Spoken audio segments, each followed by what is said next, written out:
Hey, what's up, guys? So, today's topic is based on a book that I'm reading right now. Some of you may have heard it if you're into the self development space.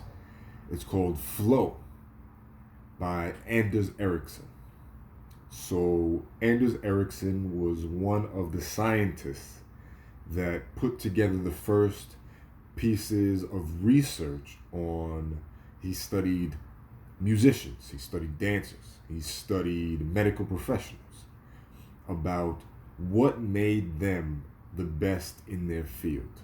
And he concluded that all of his research said the answer was deliberate practice, focusing on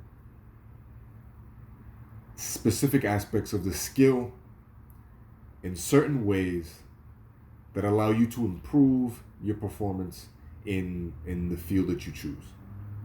So the title of this video I put was approaching a lot might actually make you bad. It might actually make you worse. It might make things worse. Approaching for approaching's sake is what a lot of guys do. They end up in that category. Once you hear the idea that approaching is a numbers game, cold approach is a numbers game, right? You just have to talk to enough girls and something will happen. Now, in the beginning, when you first start out, this tends to be true. It does tend to work that way. It tends that you have to put in a hell of a lot of effort and you have to be running around constantly approaching just to make something happen. But as you get better, hopefully, or as people mature in the space, they find that spam approaching, as we call it, many of us like to call it, does more harm than good. In a way, you do need adequate, sufficient, a hefty amount of time in the activity to cause progress. Back to the book, I mentioned a bunch of things from this book. You guys should definitely check it out. It's a big help. I've read it multiple times now. I still go back to it because it's that much of a help. But in the book, he references the hours of practice that, let's say, violinists, concert level violinists have versus the next best right under them, who are not concert level, but they're still very good, versus the people who teach music. And the difference between those three, say the concert level violinist is 7,410 hours of sustained focus practice. The next best is 5,000, within the range of 5,000, a little bit more than that, hours of practice. The music education people were 3,400 or 3,500, something within that. So we see that time in the activity does help, right? Because the people who teach music versus the people who are concert pianists or concert violinists, totally different, right? The concert musicians have double the amount of hours, double the amount of hours of focused, deliberate, sustained effort in terms of developing their craft. But again, the idea is focused and sustained. They're looking for patterns of weakness in their playing that they can hone in on, whether through feedback of a professor or a teacher, or if they're advanced enough, they realize the mistakes that they're making and they go back and try to change things, edit things, try this, take this out of their playing style, their repertoire, etc. So time does help, but mindless repetition will not yield anything. He tells, the author Erickson tells of the curious case of Benjamin Franklin. So Benjamin Franklin, if you live in the U.S., you know about Benjamin Franklin, or you know about the U.S., considered a very genius man, was a scientist, was a writer, was a philosopher.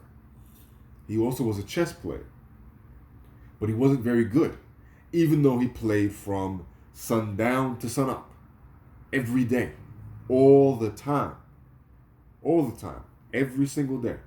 And he was actually frustrated in his life because he said, wow, I'm spending all this time playing chess, but I'm not seeing any market improvement. Like nothing's happening. But repetition by itself, not pushing yourself out of your comfort zone, not putting yourself in situations where you practice what you're weak at, so that becomes a strength. Those are what kill your game. Your game in terms of cold approach, and your game in terms of the broader scope, the larger scope of things. That's what kills your progress. He did not do that. He didn't put himself in positions. He didn't do, let's say it was a game where he lost half his pieces. Maybe he start with half his pieces off the board, wiped out already, and he still has to find a way to win. He didn't do anything like that. Or maybe his queen is already taken, and now he has to find a way to win, right? He has to find a way to come back and win. He didn't put himself in those positions to be able to learn and develop specific things that will take him to that next level. But as a writer, in contrast, as a writer, he did that. He studied the articles of people that he thought were brilliant. He mimicked the article writing and their style in such a way that he learned how to articulate himself better, words to say from these writers that he admired. So it was almost the opposite of what he was doing in chess, even though he was frustrated to no end about chess. So we have to keep that in mind. It's a very specific, delicate balance between taking ourselves outside of our comfort zone, just approaching every girl, just approaching every set, just taking a number. None of those will help you. If you're past the beginner, if you're anywhere past a total beginner, they will do more harm than good. You need to be specific, deliberate, and focused. Another case is what's mentioned in the book is he talks about medical professionals. So doctors with 20 to 30 years of experience on certain measures of performance do no better than people 5 years out of med school, because those doctors over 20 and 30 years have not found ways to renew their skill, to build themselves. And so maybe some of the information that they graduated with is outdated. That plays a part. But they don't re-up their knowledge, or they don't have a way to re-up their skills. So sometimes they end up much worse than someone who's recently graduated. So these are all things to keep in mind. Right? Deliberate practice, I say again, is purposeful, it's effortful. It's often not fun. I'm going to do more videos on this, and we'll expound, develop these concepts so that people understand, right? There's a lot of people in the community spinning their wheels. There's a lot of people in the community running around all day, approaching, literally all day. I've seen tons of guys do it. I've heard of tons of guys doing it. It's the saddest thing in the world. If you have to run around all day, either you're a beginner, you can be a beginner in skill and still be years in. It's very possible. That's very, very possible. Right? That shouldn't happen. You should be very deliberate in your practice. You have to find ways to continually push your comfort zone. Obviously, you're not going to take big leaps and big jumps that are unsustainable, because obviously your internal regulator will make sure that doesn't happen very often. But you have to, right, your fear mechanism, all of those things come back to you. You do something big, and then your old thoughts hit you, right? I've done the same, trying to push myself too much outside of my comfort zone. But consistent small pushes outside of your comfort zone in the areas you see that you need practice with and help with the most are the most important. You have to dial in on that. You have to dial in. One of the reasons that the top performers differ from the middle and bottom performers are mental representations. So the ideas that they have about their skill, about their craft, about their field. And those are developed through time. But those are also developed and nurtured and shaped through trial and error, practicing deliberately. And we'll talk more about mental representations in another video. I just want to make that the point clear, the essence, the essentials of it. Right? So maybe in our case, you need something to measure. Maybe you want to measure instant dates.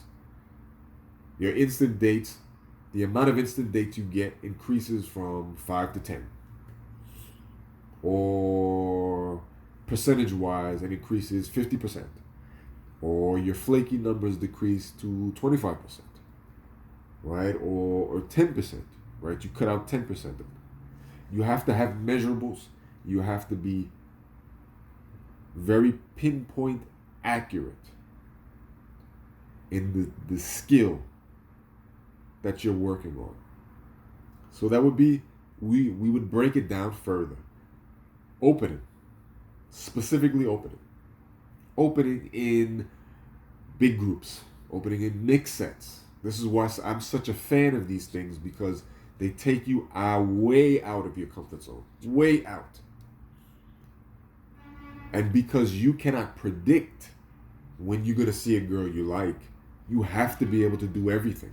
You have to be able to respond to the situation as it unfolds in front of you. Girls on the train, girls on the phone, on a phone call, right? How would you do that? You pick and choose situations and you deliberately focus on that. You deliberately go out and try things. You come up with an opener for it, for that specific situation. Let's say a girl sitting down having lunch with two of her friends. You look for situations like that. You go approach in situations like that. You come up with an opener for situations like that. And you see if that opener works. And if it doesn't, you tweak it a little bit. And you tweak it, and you tweak it until you have something that works. Girls on the phone, on an actual phone call, same thing. Right? You tweak your approach until you find something that works. Same thing for conversation. Same thing with flirting. Same thing with everything. You have to work it as an active process. And you have to stay just outside of your comfort zone. If you step back, you lose what you gained, right? Kind of like going to the gym for a bit. You take enough time off, then you come back and it feel like nothing was done. So it needs to be a constant thing. And it's said, I will end on this, solitary practice is best. So group practice, let's bring it to the musician's example.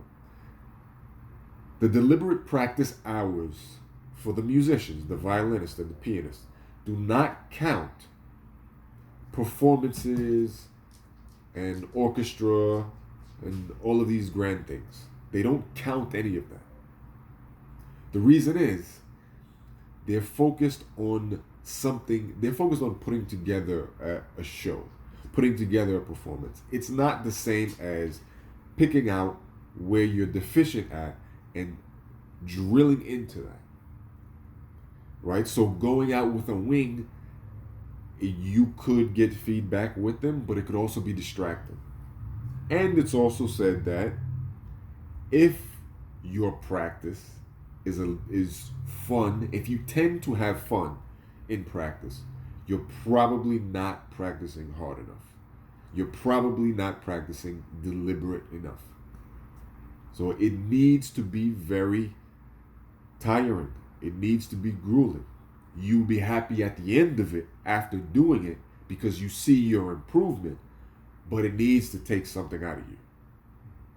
So take all these lessons. No, it was a little bit long. Maybe some of the other ones will be a little bit longer because we get to expound on this. But deliberate practice is key. You break it down section by section.